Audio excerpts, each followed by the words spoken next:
What's going on, guys? My name is Brandon Haneline, your Jeep informant. Now today we're going to do us a little comparison between the JK and the JL. We're going to take a look at the transfer case shifter linkage. Now we're going to see what improvements they made on the JL, because if you've owned a JK in the past, you know exactly why I'm going over it.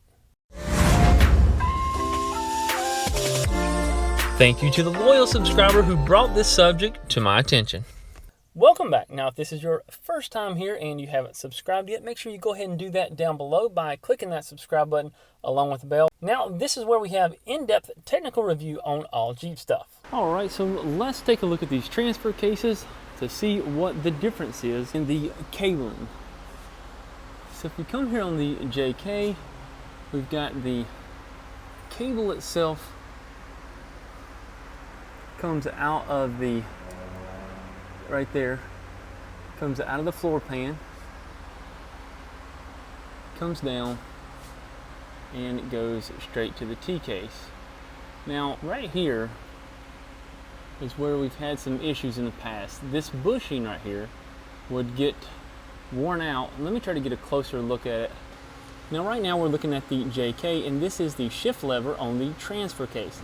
Now what would happen over time is this right here is the shift lever cable, okay, and this little white piece right here would get brittle, and it would break out and break into pieces and basically just come out over time.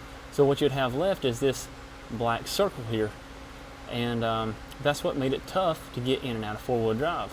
What people was doing is they was buying an extra a couple of these and keep those with them in the glove box or something, and while they were out four-wheeling, if it broke, then they would have it to replace.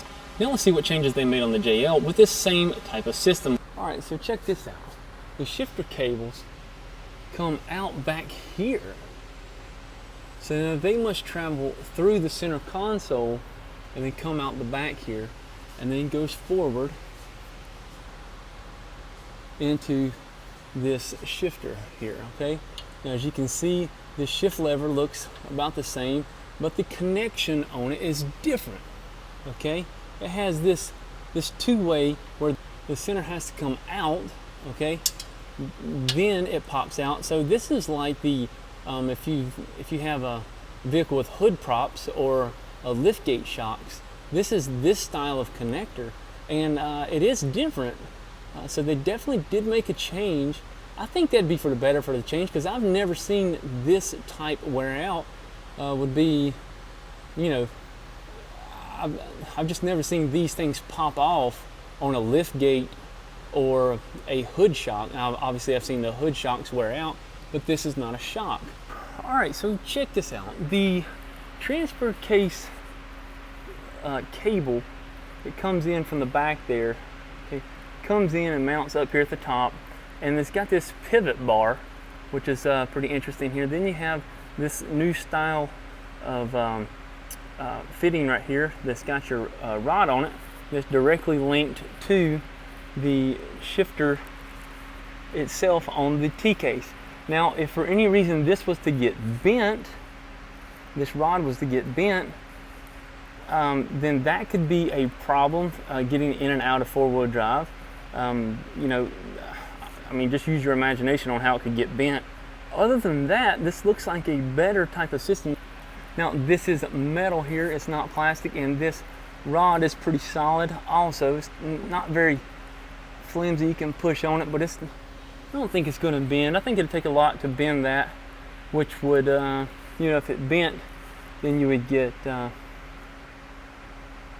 transfer case definitely wouldn't shift properly if that was bent.